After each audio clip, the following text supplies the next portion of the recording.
The views expressed and the opinions given by the individual host and their guests do not necessarily reflect those of Para X, its affiliates, or its sponsors.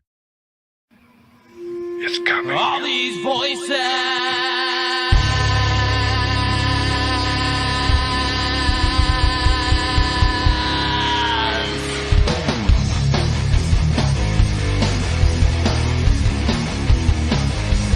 All these voices. All these things you can't explain. All these painful memories. They keep haunting you. It's daunting me. It's just the ghosts of you and me. It's just the smoking gasoline. It's just the ghosts of you and me. Of you and me.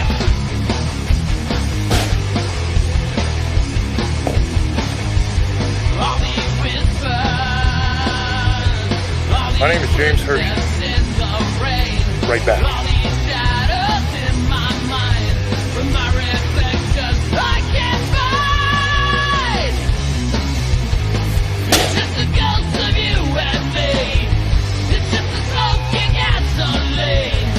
It's just the That ought to ghosts do of it. you and me. Of you and me.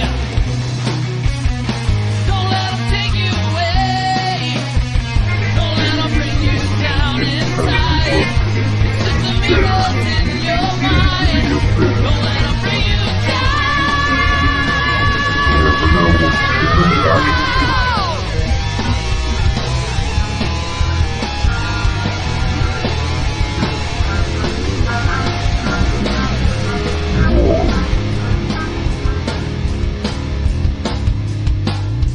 Hello, everyone, and welcome to another episode of Staring into the Abyss. I am horror author James Hershey Jr., and with me, as always, my co-host, Old Boy James Ash. How you doing, brother? I'm doing pretty good. How's everybody doing tonight? Tonight's episode is on the Demon Truck of Seven Hills Road. Now, this is a very interesting story. So, what we have here is a stretch of road that the locals call Seven Hills Road. The actual name of this road is College Avenue. It is located just outside Ellicott City in Maryland.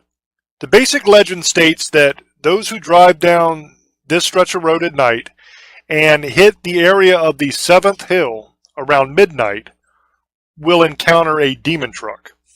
The reason they call it Seven Hills Road is because it has 7 hills on the road. It's pretty self-explanatory. The demon truck is an all-black truck that is driven by a faceless entity.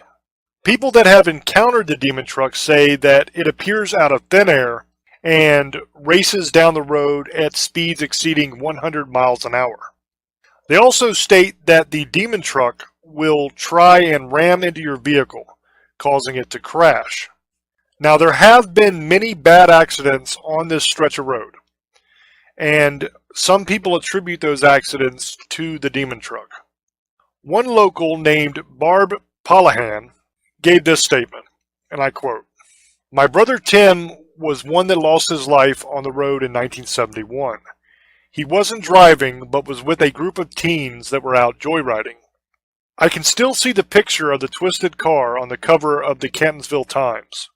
Please don't try to hit the 7th or any of those hills at any time. This tragedy haunts me to this day." End quote. In the last decade alone, there have been dozens of young drivers that have been killed on this road, and hundreds more injured. If you do a quick search of the Maryland newspapers, you will find tons of articles on car accidents that have occurred on the legendary road outside of Ellicott City. The majority of these articles can be directly linked to a practice they call hill hopping.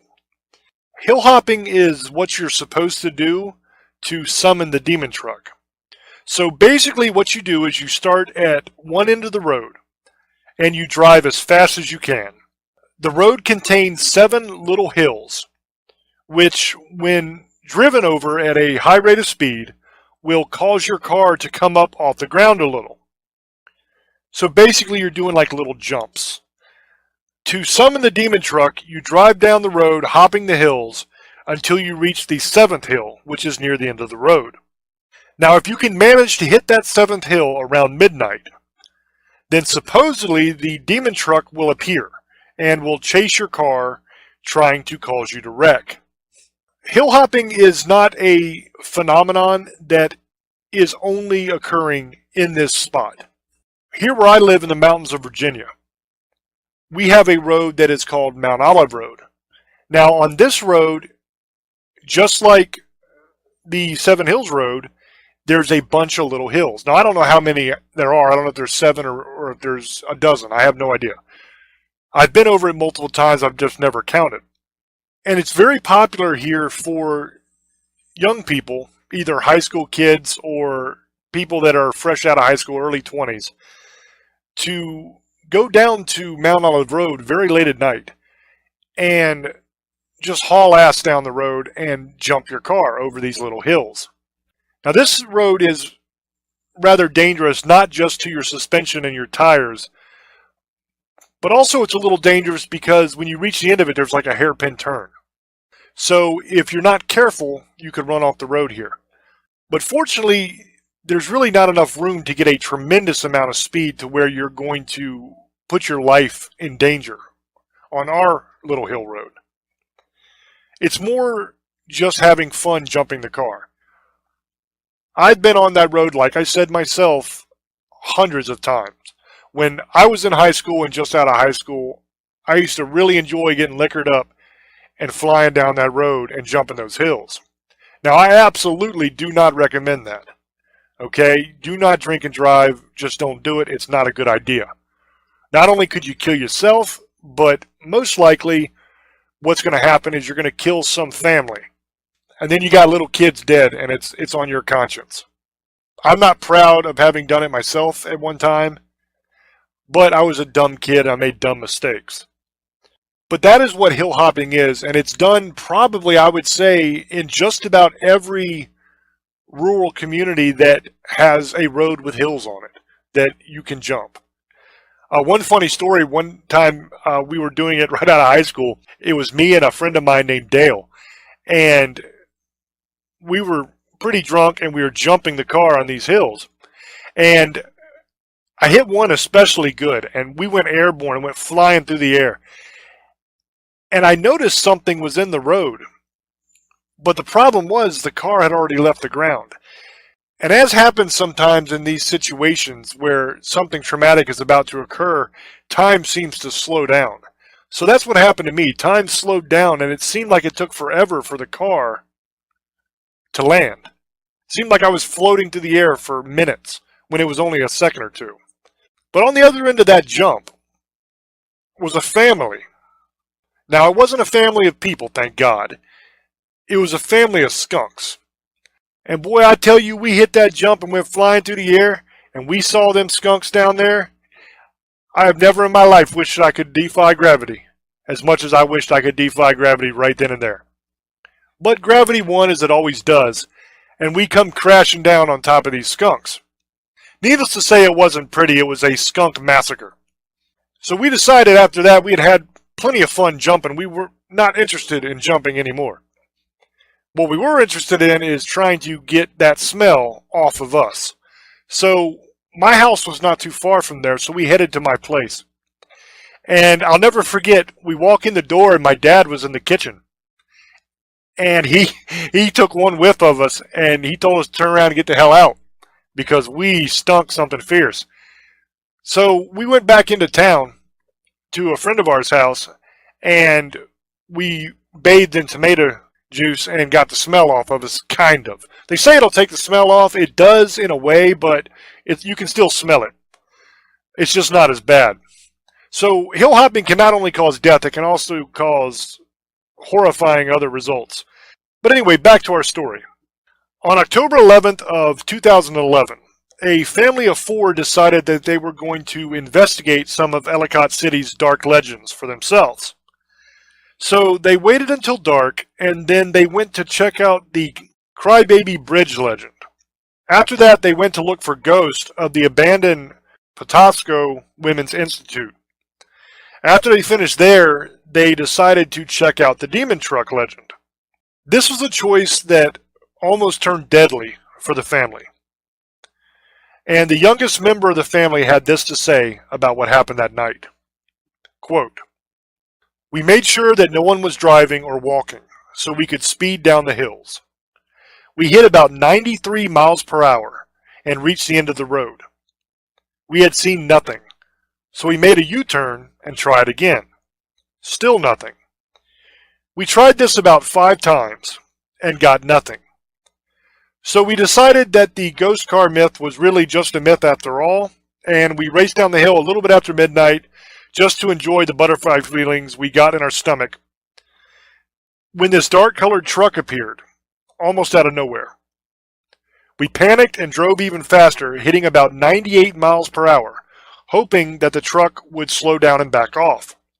If only this had happened. The truck sped up right on our tail, and we expected to get rear-ended. It was just our luck when we reached the end of the road and the truck just disappeared. We don't know what we experienced that night. We still think it was the ghost car, but we may never know. All I can say is that I do believe in this myth. You may not believe, but I must say I do." Another eyewitness, which only signed DH at the end of his statement, he wrote this, quote, "When I was 16 years old, my brother and I and some of our friends were out for one of our joyrides and just happened to come across Seven Hill Roads by accident. It was after midnight, and me being the level-headed one, I wanted to go home. But my brother, being the daredevil, wanted to test the legend. It seemed like we were the only ones on the road. It was pitch black and dead silent, when out of nowhere, headlights were right on top of us. It freaked us out, and we thought that the vehicle was going to ram into our car. But it didn't. We sped up and pulled off the road. When we calmed down enough to get back on the road, the car was gone. It was nowhere, and the road stretched for miles. It was like the demon truck just appeared out of nowhere. I never forgot that experience, and to this day, I will never drive the Seven Hills at night." End quote. So those are a couple of different witness accounts of the demon truck appearing on Seven Hills Road. Now, the first one, he called it a ghost car a couple times, but they were speaking about the demon truck of Seven Hills. That's where they had went to check on the legend. No one is exactly sure when and how the demon truck first appeared. The trees that are all alongside the Seven Hills Road bear the scars of countless accidents that have occurred there over the years. The city has done many things to try to help stop the accidents from occurring. They repaved the road, they installed guardrails, and they even changed the speed limits multiple times, but people just keep on having accidents. The landscape around the Seven Hills Road has changed a lot over the years as well. It began as a desolate, spooky stretch of rough road that ran through a very sparsely populated area. Today, there are housing developments with luxury homes all around, and the road itself has been redone, and it's very smooth, and it's a very busy road.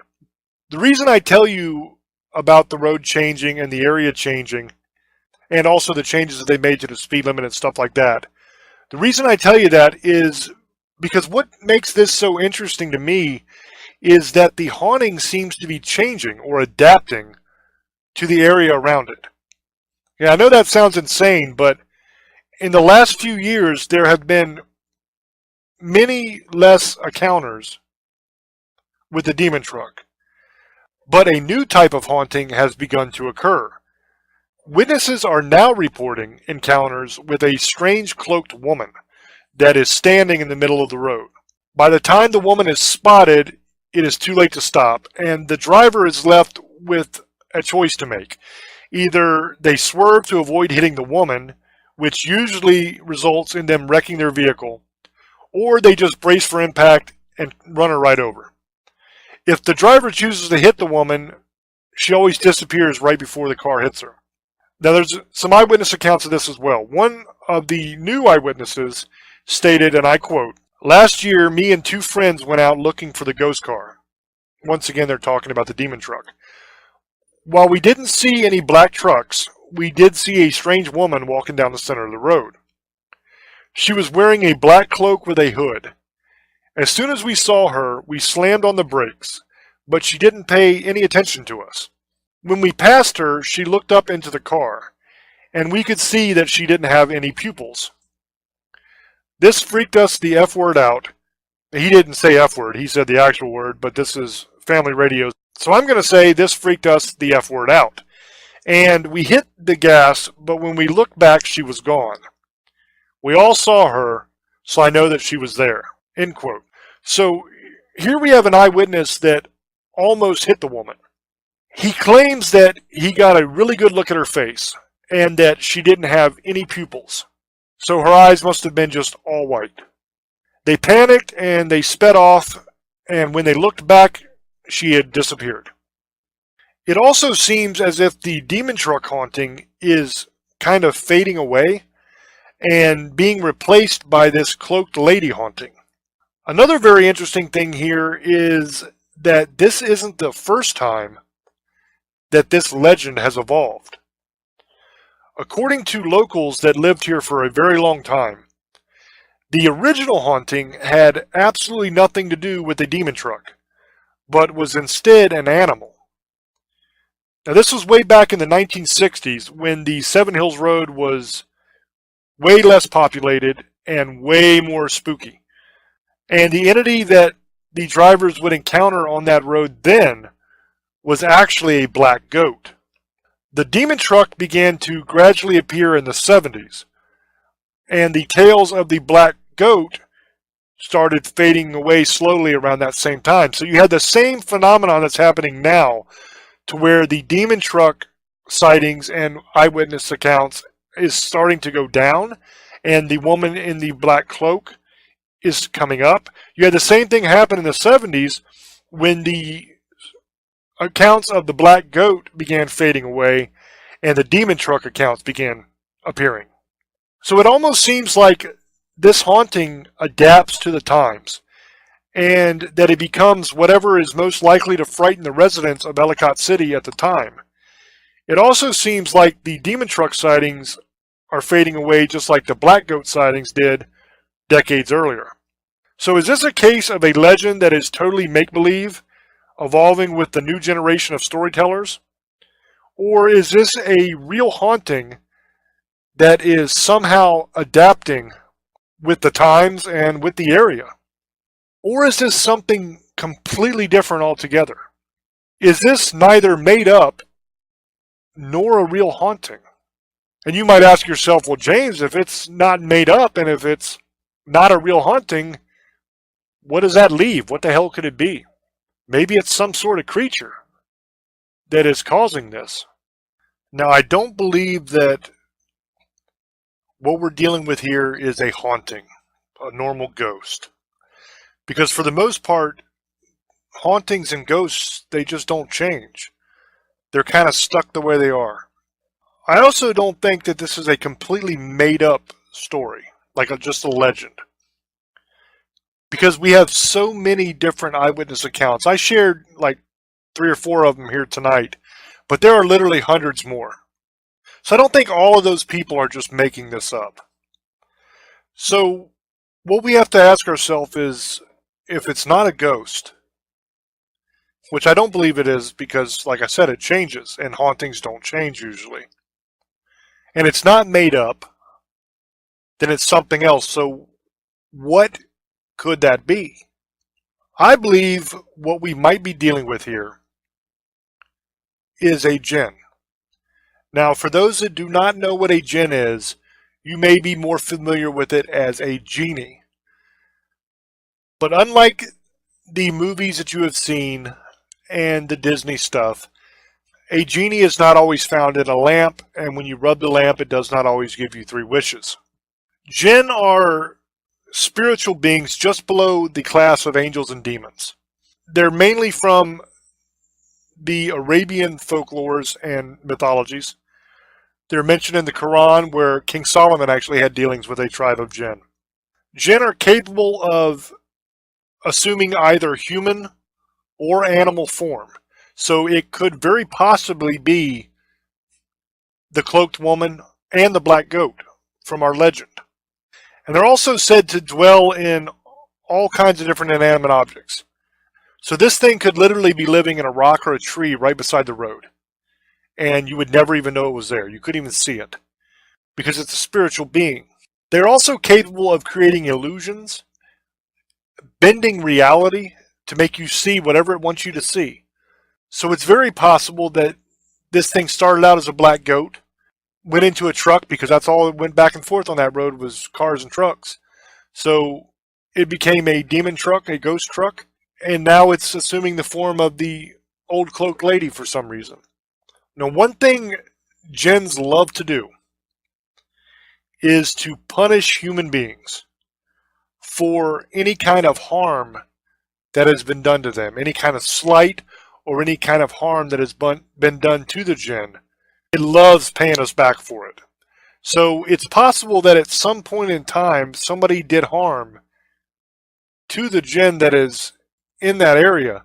And these so-called hauntings, causing people to crash their cars, serve a couple different purposes. One, it serves a purpose of payback, of punishment, which is very, very high on the jinn's list. And also, it serves the purpose of food. Because if somebody's driving down the road at night and the jinn can cause them to crash their car, then they can come out and feed on that person. The person dies, and it's believed they just died in the wreck. So it's a very good way for the jinn to feed without getting caught, without anybody being suspicious. And the fact that it appears as these apparitions and has created this legend around it also helps to cloak the jinn, because anything supernatural, people are going to say, oh, come on, it's just the old legend, you know? They're not going to believe that something is going on here. So that seems to make a lot of sense as well. The reason that could definitely be a possibility is because jinn are very, very intelligent creatures. They are capable of strategic planning and a big master plan that takes place over time. And I think that's what we have here. Jinn are also historically said to be responsible for many different diseases and all kinds of different accidents that have happened throughout time. So this is in the wheelhouse of the jinn, this kind of thing. Now, another thing about jinn is they can be controlled through magic, through witchcraft. So if you have somebody in the area, a witch, that is controlling the jinn, it could be causing this to happen. I'm not saying that is what's happening. A jinn does not need a witch or a magician to lead them. They can do it all on their own. But they can be controlled as well. So I think it might be possible that we could be dealing with a jinn here. And now, it also could be just a made-up legend that isn't true. The only thing that would make me say that it's not a made-up legend is the fact that there's so many witness reports. Let's say you have 1,000 witness reports, okay? Let's say that 90% of them are lying. 90% of them are just making it up and it's just horse crap. Well, that still leaves 100 witness reports that are not obvious lies, that those people actually did see something. So either you have some guy out there in a black truck running people off the road, or something else is going on. Now, a guy in a black truck running people off the road would not explain the black goat from the 60s. And it would not explain the woman in the black cloak. Now, see, jinn have a history of appearing as animals. And when they do, the animals are black. There's a lot of talk in the Quran and the different legends of that time of jinn appearing as black dogs and black goats. I don't think it's a coincidence that the three forms that this thing has taken on over time is a black goat, which has been known to happen with jinn, a black truck, which isn't historically known for them to show up in a truck, but that's because there wasn't trucks back then. But it is black, so that kind of fits. And then the woman with the black cloak, that also fits. Very interesting. I'd like to get Old Boy's opinion on this. And if you guys are listening on the YouTube channel right now, if you're listening to the replay of this show, leave an answer down in the comments there of what you think this might be. Do you think we're dealing with a haunting here? Do you think we're dealing with a completely made-up tale?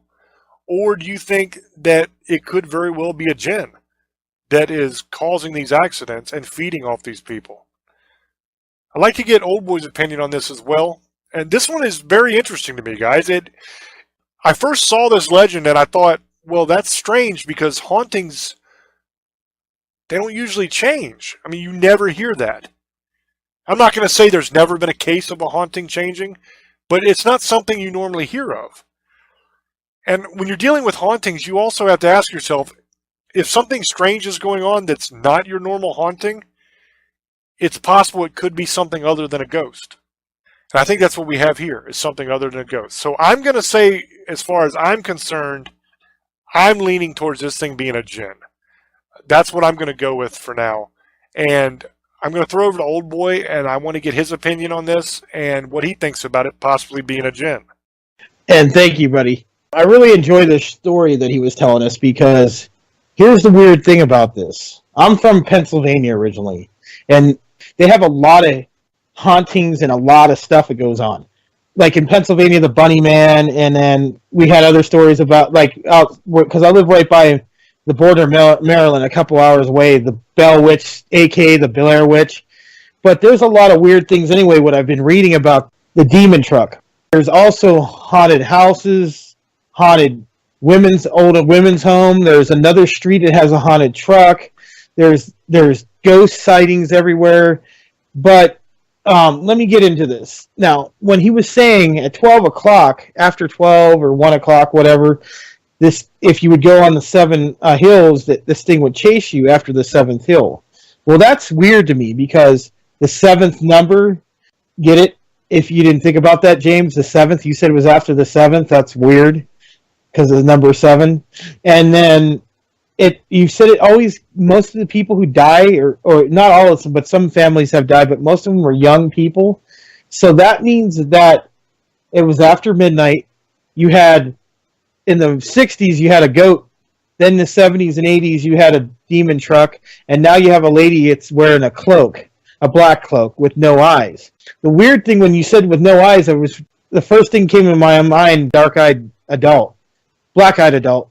And then you said, it changes, and that's weird because I just read that somebody said they saw a truck again. So you're getting conflicting stories because I read in 2017 somebody said the truck came after him again. That's the thing. There's something there, I think, but you're getting two different stories. Now, he was getting into it saying it was a jinn. I kind of believe it might be a possibility. The only thing I don't is with the truck. But then he made a point that it can be controlled by a magician or dark witch, or somebody who dabbles in that in magic like that. But I was thinking over 60 years, 70, it even started in the 50s too with the truck, even longer than that. So I think it may be a jinn. It's a possibility. That's a possibility. You don't want to close that door. Like he was saying, jinns are very like to do things bad to humans because it had something done bad to them, or it's being controlled to do bad things from somebody who had something bad happen to him with that town maybe, and that's why it does this. Or somebody, maybe the one thing I was thinking is maybe something was killed on here and it's a lost soul that it transforms people into different things. So people will either crash or they'll it's a vengeful ghost or spirit. That's one thing James didn't think of. It might be a vengeful spirit that wants revenge because it got killed maybe by somebody who was driving fast on that road, and that spirit comes back for revenge, and that's how it gets revenge. That's another possibility. Or it's a demon, and this demon can shape-shift in different things. That would make sense too, because the demon likes to, the way it sounds like, it only does it when you do the 7th hill if you're going really fast, hauling ass through those hills, and then it comes after you. So maybe at that time, at a certain time, you're saying right after 12, maybe this thing only can come out after 12, like the witching hour, 3 o'clock or 12. Some people argue that, or the whole time after midnight. And this thing only can come out at that time, so it chases you. And some people get away with it, and some people crash and die, and they have died. And maybe that's what it does. It collects souls, and that's how it gets its souls, because the people who die on it. And you're saying young, and that would make sense because most people who die young are still going through what they believe. Like, they either believe in God or they don't believe in God, or they're just changing into life altogether. You're living new experiences when you're young. You know, you're going back and forth what creation was, what you believe in. And that makes sense because that means the soul's not pure. And it probably goes up. People who are drinking or people who are driving fast or doing something they're not supposed to be doing, and they die because they see this truck coming after them out of nowhere, and they crash. Or, you know, this lady comes out of nowhere and they swerve and go off the edge and die. Whatever happens, there's a reason why this happens. So what I'm thinking is maybe it's the Gen. It's doing this because somebody's controlling them, and the people are getting. But after 70 or 60 years, it's kind of hard to imagine that. But you never know. I'm not going to say it's a possibility. But it could be a vengeful spirit, too. But the whole thing with the car, that's weird, too. There's just so many different stories of what this thing is. And then there's a goat. You know, then I also heard something about a wolf, too, a dark wolf. So this thing can transform anything of something that's dark. But then the dark truck, that's weird too. And there's no one there, you know, there's entity in there. And then there, you know, the lady with no eyes with a cloak, that's weird too. So this thing can shapeshift, or just like he was saying, it evolves. And maybe this thing evolves to fit the era. Now, a lady in a cloak, if somebody just stands in the middle of the street, you're going to hit your brakes, or you're going to go. Or if you're going too fast, you're going to hit it, or you're going to swerve to the other side, not to it, and you're going to die. Well, you know, before that, it was a truck. Well, that makes sense because people used to, you know, it's in the open. It wasn't as busy there as it is now, so it chased you with a truck. Well, before that, it was a sheep. It popped out of nowhere, and it came out like you were going to hit it, so you're going to swerve and miss it and hit. There was no one around. So this thing's evolving. So that's another weird thing about this. I've never heard of a ghost or a demon evolving to different things. It's not just one thing. It's evolving into other things. And its main objective is to kill somebody or scare the hell out of them. But a lot of people have died now. It's not just trying to scare you. It's trying to kill you or get you to get killed, because people have died now. And it's usually younger people or families. That's weird. And it's after 12, and it's at only after you hit the 7th hill. That's weird. That means it's only does it with that if you go at a certain time at that hill and you're going fast, or you're not. It sounds like if you're trying to dare this thing, it knows you are. So it comes after you too, because you also said these people are trying to investigate it, and it's come after them. So this thing's not stupid. So whatever this is, it's not dumb. It doesn't stay to one form. It changes. So it knows what it's doing. It knows it's killing people. Because either it chases you, or it comes out of nowhere in a road as a person or a creature, and you wreck. So that means to me this thing knows what it's doing. I would go with a Gen thing, but after 50, 60 years, unless it's a family who keeps on doing this person has to be, if it's still alive, had to pass this to generations. But after a while, you know, the person probably would have died now, because it's been almost 70, 80 years worth of stuff. So that's the only way I don't believe it's a Gen. And if it is a Gen, it's got to be hiding in something, because, like you said, it can hide in a tree, a rock, or something valuable, or something it means something. But it has to be there for a reason. So it didn't just get stuck there and goes, oh, I'm going to just jump out and just attack people. It's probably being summoned. But like I said, it's hard to believe after 70 years it keeps doing it. But it's not I'm not going to say it's not. It's not impossible. It's a possibility. It's an idea. I also think it could be a vengeful spirit or a demon. And I'm not going to sit here and I explained why it could be either or. The vengeful spirit sounds like more to me what it would be, because it's getting revenge for what happened to it. This thing was probably killed, and that's why they get people. But the only thing, it morphs to different things, so that's the weird thing about the vengeful spirit thing. That's the only thing it... See, I have arguments for each thing. Now, with a demon, that would make sense, because it could shift. It can come in any way it wants. But whatever this thing is, it shapeshifts, and it knows what it's doing. But the way it's evolving to different things, I also think it's being exaggerated. There's contradicting stories. I think there's something there, don't get me wrong. But I think with every story, people exaggerate it and make up things to get on TV, to get famous. I think this has been exaggerated a lot. But I believe there's something there. But I'm just saying this, I don't think that it's nothing there, but I think that people are now it's a truck. 1 minute it's a goat, 1 minute it's this lady with a cloak, then it's a wolf, then it's just a spirit, then it's the truck again. And that's the only thing. It has so many contradicting stories to it. Do I think there's something there? Yes. Do I think it's... I think it could be... Maybe it could be more than one thing, James. How do you know it's not just one thing? Maybe it's two things. Maybe it's three things. Maybe it's something. It's just... this demon likes to kill people like this way. This is how he kills people. It's because it's young. When you're saying young and it's after a certain time and it's always the seventh thing, that comes into a play again with the demon thing. But it also could be a gen. Pretty close anyway. The same. They're pretty much similar, but somebody's controlling, or the gen can be doing it itself. So I don't know, James. But I do like your theory, but it could be other theories too. I don't know. I don't know what you think. What do you think, buddy?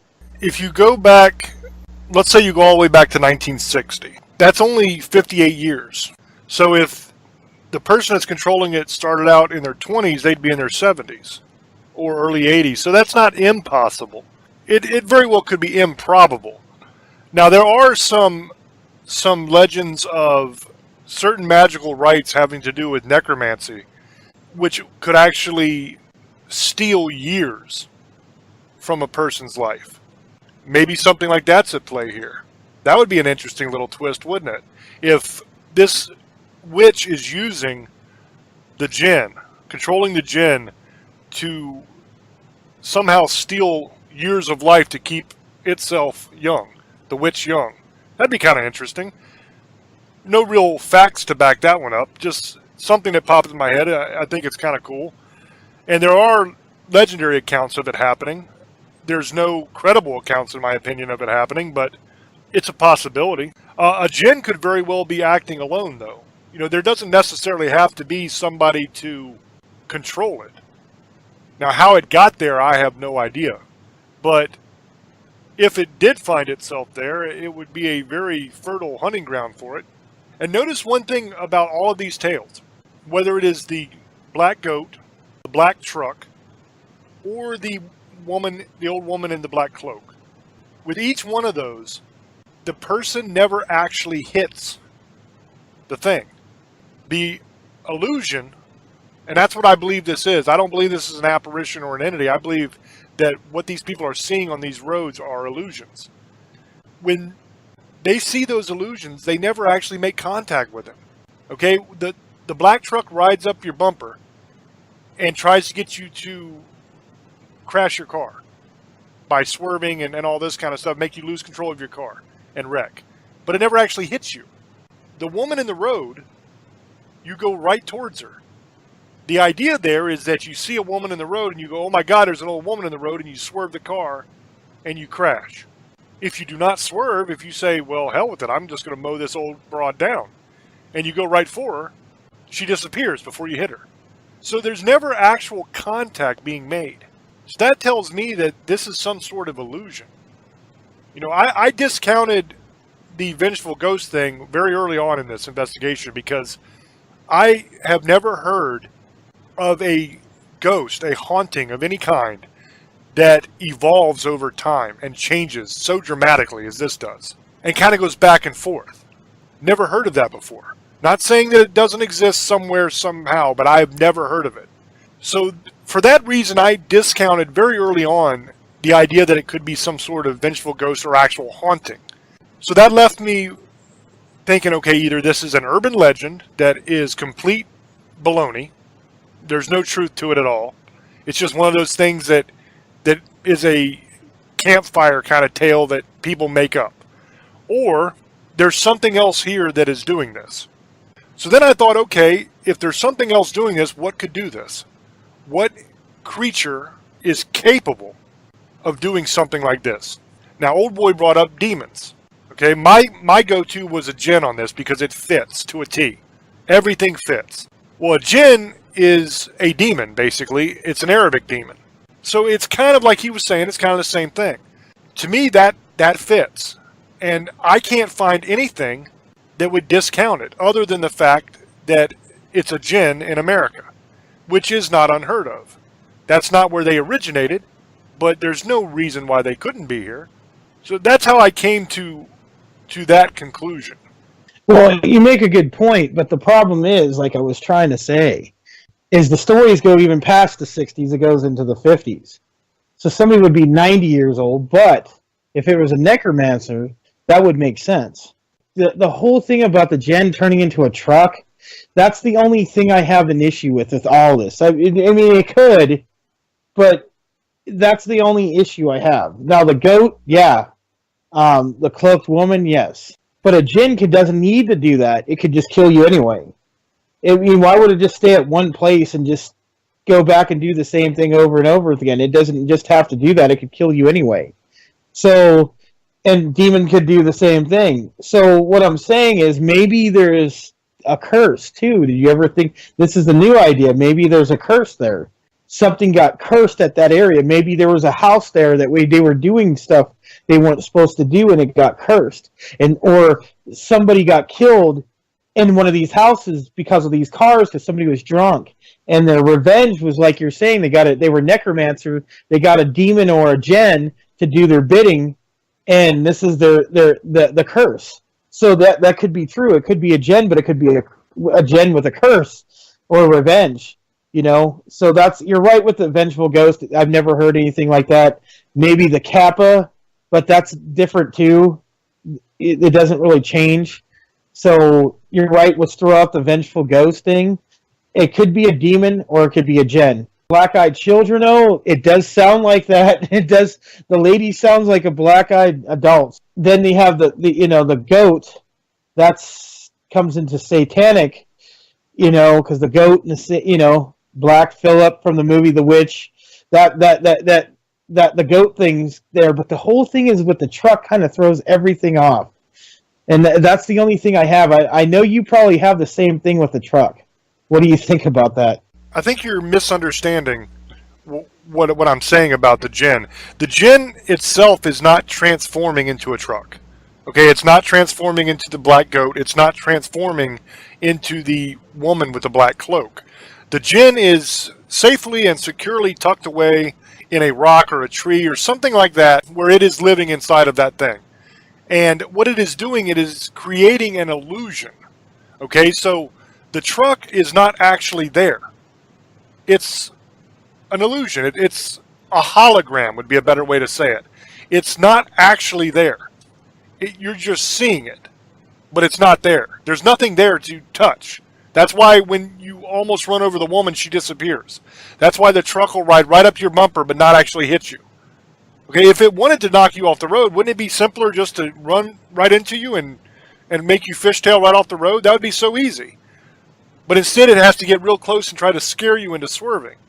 That's because it doesn't have any substance. It's not a physical thing. It's an illusion. And that is what jinn can do. They can alter reality. They can alter your perception. The old wives' tales and the old stories of jinn granting wishes. And for the audience listening, a jinn is another name for a genie. I don't recall if I said that earlier in the show. But the old legends of jinn granting wishes, they're not actually granting you wishes. So like if you say, I wish to be filthy rich, they're not actually giving you money. They are giving you the illusion of money. That's what they do. They bend reality to make you see what they want you to see. And in the meantime, usually, according to a lot of the old legends, they're actually feeding on you while you're in this fairy tale land in your brain. Okay, it doesn't actually exist. It's an illusion. And I think that's what these three things are. I think that if it's true that it's a jinn that is doing this, then the black goat, the truck, and the old woman, and whatever other form it chooses, they are just illusions that are being projected out onto that road. But it's not actually the jinn that's transforming into anything. It's still the jinn. It's still just hanging out as a jinn. It's making like a movie, basically, that you can see out there on the road, a hologram, but it's not actually there. That's why I think that this fits. Now, as far as the idea of it possibly being a curse and the jinn is trapped there somehow, that's very interesting stuff. I don't know enough about necromancy and a lot of those old magical rites to really talk definitively on that, to be honest with you, but I do know that there are legends that exist about these kind of things. So it could be a possibility. In all of your dealings, old boy, have you ever heard about those old magical rites of actually being able to take years from one person's life and add on to your own life using a demon or anything like that? Necromancers are usually people who bring back the dead or control the dead. That's I never heard them ever, and taking years I could see that one, but never controlling a gen. But I know they can control demons, so that's a possibility. I've never had anybody try to scare people off the road though and have them die. That's kind of weird. The whole thing's kind of weird, dude. But it's a cool story. It's interesting as hell. It's just baffling to me because I've never heard anything. You can do spells of aging. There's like I said, there's always a consequence when you mess with that stuff. But necromancy is different. I know a little bit. I know necromancy is more about bringing the dead and bringing the dead back. And there is spells of they could do with aging and stuff. That could be a possibility on that. I've heard some necromancy is like, that's some hardcore stuff, man. You're getting into some crazy stuff there. And maybe that's a possibility. It sounds like that might be a possibility, but there's got to be a reason why this thing's doing this. So whoever this necromancy has an issue with this town is what I was trying to say. Maybe something happened to him bad, and so he's getting revenge, and this is what he does. Because necromancy's, like I said, they're controlling the dead. So that could be a possibility, and demons too. So, but necromancy, that would be an interesting show one day. We could do I didn't even think about that. One day we could do a show about necromancers and necromancing. That's a crazy four. That's getting in some real dark stuff right there. A lot of people don't even mess with that because there's consequences. You mess up, you're screwing yourself. You're messing around with, different things you're not really supposed to be messing with. You're getting into some really deep stuff. There's demons that you could call on that have a lot to do with necromancy. Like Boone is one of them. A three-headed dragon. He's a demon of necromancy. There's other ones too, but he also controls, I think it's 35 legion of the most evilest demons in hell. So he's a duke. But this is how crazy it gets. So that's just how crazy necromancer is anyway. This person who's ever doing this is way over being a witch or anything. That's like, a necromancy's like on a level like Merlin, but bad Merlin. So that's some deep magic right there, brother. Yeah, the rites go all the way back to the Middle Ages, actually. Necromancy, you're absolutely correct, is basically animating the dead, bringing the dead back, that kind of thing. But in the Middle Ages, there are some manuscripts that talk about necromancy being used to actually, I don't know how to even put it, to, I guess, reverse aging. You can take years from somebody else and give them to yourself somehow, is what this was talking about. And I don't know exactly how it works. I'm going to have to try to see if I can find out more about it. But yeah, I just saw one reference to it in something that I was researching about the Middle Ages a long time ago. And it was so interesting, but I could never find anything more about it. So I know that it had to do with necromancy because that's where the material was. And I just wish I knew somebody that that knew what that was, because it was amazing. And if that is what is going on here, if we have a necromancer that is controlling a djinn, wow. I mean, that is deep, deep water, my friend. That would make some sense, though, because honestly, necromancers started before that. It started when Sumerian times were before Christ. So necromancy or Nancers, I mean, even the Necronomicon, people think that's just a book, H.P. Lovecraft wrote. No, there's some truth to that. The crazy Arab was talking about necromancers in that.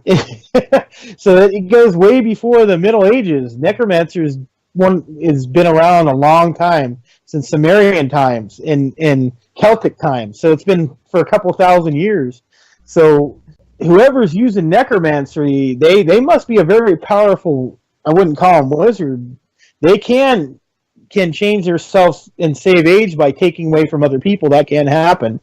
So that's a possibility. Maybe that's how this thing's living. When it kills somebody, it gets their aura, and you're saying it's young people, so think about it. It's keeping themselves young. So maybe that's something we just thought about. I don't know, man. It's a weird story, but necromancy's that's a crazy thing, dude. A lot of people, that's something you guys never want to mess with, but unless you know what you're doing. But yeah, it could be a possibility, James. Yeah, what I was saying is that the reference that I found to that particular magical rite came from the Middle Ages. Necromancy goes pretty much back to the beginning of recorded history. There's tales of necromancy, but that kind of fits too if you think about it, old boy. Because if you're dealing with primarily young people that are crashing their cars here, then there's a lot of years left on those lives usually. You know what I mean? So if that is somebody that is taking those years for themselves, it would make sense to target young people. At least to me, I mean, that would make sense. But how does the djinn factor into this? Is it the necromancer using the djinn? That's a possibility. It's using a demon or a djinn. That's what it does. That's what I was trying to tell you. There's a demon called Boon that you can summon. He's one of the 72 Gordic demons. I probably butchered the name, but that's one of the things he does. He brings necromancy. That's one of the demons. That was what he was summoned for. And he brings back the dead, or, necromancies can really do anything they want. Very powerful wizard, sorcerer, actually, but worse. They're worse. They're higher. I mean, look at the Lord of the Rings. Remember there was a necromancer in the Hobbit movie. You've seen how powerful they are. So, I mean, yeah, it could be a possibility that you're using these djinns or demons, either or. And this necromancy came maybe from another country. And they, back then they could have moved back from, people who came here in the 1900s and stuff. So 1800s, maybe it's somebody who came from another country, got mad, were done wrong, and this is what their curse is. That's all I can think of, man. It's a weird story. I think the best way to go about this would be to think, okay, if you got somebody that is potentially stealing years, then that means we're looking at an open-ended time frame. So you'd have to go back to the history of that area and look to see any kind of tragedies that have happened in that little area there where these things are occurring on this road. And just go as far back as you can go. And then that would be your suspect list of people that it could potentially be. People that have been done wrong, have been slighted, have been taken advantage of, whatever. Real bad stuff has happened to these people. Maybe they even supposedly died, but they didn't actually die. Maybe they're hiding out there. They didn't actually die, but the paper will say they died or something. That would be where we would start looking for this, I think, to figure out who this is that's doing this. If it is a necromancer that's doing it. If it's just a djinn on its own, then you're not going to really find anything. But it's very interesting. There's a lot more to this story. We're going to have to dig a lot deeper, I think, into this to really figure this one out. Unfortunately, we do not have time on tonight's episode to dig that deeper level. But what I'll do is I'll start looking into that, and at some point in the future, if I find any suspects that can narrow this down for you guys, I will do another show on it, and we'll let you know what we found, or we'll do a video for the YouTube channel and let you know what we found. But as far as tonight goes, we are just about out of time. So, old boy, if you want to go ahead and give your shout-outs, brother. Thank you, brother. Remember, if you want to listen to our old shows or newer shows, just subscribe on YouTube, on James Hershey's YouTube page. I want to thank everybody, our viewers who view the YouTube page, ParaX, people who listen to the show on ParaX on Sunday. Thank you. We love you. I also want to thank Shadows Pit. Now they're affiliated with us. They're a paranormal investigation group. I'm also involved with them. I'm a member now. I want to thank for letting me go 2 weeks ago. He was on the show. I want to thank him. We're going to get more evidence too. We just put more evidence from when I went out with him to the memorial in Victorville. So the graveyard. So you can hear all that happened there. We did a little separate video you guys listen to on the YouTube page, and we have a merchandise page, and he'll tell you about it in a little after I'm off. You guys can get shirts that says "Staring in the Abyss," iPhone cases, all kinds of stuff. Just check it out, guys. Well, you guys have a great night. I love you guys. Thank you for all the support. We're getting bigger and bigger in 34 countries now, even the Netherlands. Thank you, Netherlands, for joining us. And everybody have a great night. Blessed be. Good night, demon hunters, sugar ladies, and misfits. I love you, and good night. Blessed be. Yeah, like old boy said, the EVP video I have put up on YouTube now. So if you guys want to hear the EVPs that were captured during that investigation of the Victorville Cemetery we did, then go on to the YouTube page. It's youtube.com/James Hershey Jr. and check out that video. There were some decent ones on there. I mean, usually when you get EVPs, it's a bunch of garbled nonsense. And there was a few of them that are a little bit hard to make out, but there are a couple of them on there, guys, that are just clear as day. So I think that's a very cool little piece of evidence. So check that out. The merchandise store is teespring.com/stores/staring into the abyss. That's Teespring, TEESPRING.com/stores with an S on the end /staring into the abyss. That's where all the merch is. If you guys are into merch and you want to have staring gear, that's where you can go to get it. And I'd like to take a moment before I wrap up here and just reiterate that I have an open call out to anybody in the paranormal field. Whether you are paranormal investigators, you're ghost hunting kind of people, whether you are Sasquatch hunters or whatever you do, if you have evidence, photographs, EVPs, film, whatever, and you want to share that evidence with the world, hit me up. I will put it on the YouTube channel. I will talk about it on here on the show. If the evidence is really good, we will have you on as a guest, and you can tell the entire world about it. Our goal on Staring into the Abyss has always been and will always be to find the truth about whatever subject we're talking about. Now, sometimes that means that whatever we're talking about isn't true. You know, we investigate something and we say, hey, sorry guys, this was a really cool story, but it's BS. And then other times it could be true. And then other times we prove that it is true. So that's what we're trying to do here. And I don't care how big you are. I don't care how small you are. If you have good evidence, I want to see it. I want to share it with the world. So you can find me on Facebook. You can find me on Twitter, wherever. Send me a message. And let's set something up. If you guys have evidence you want to share, then I'm all for it. Okay, so that's about all the time we have for tonight. Until we speak to you again, love many, trust few, and do harm to none. God loves you, and so do we. Bye-bye.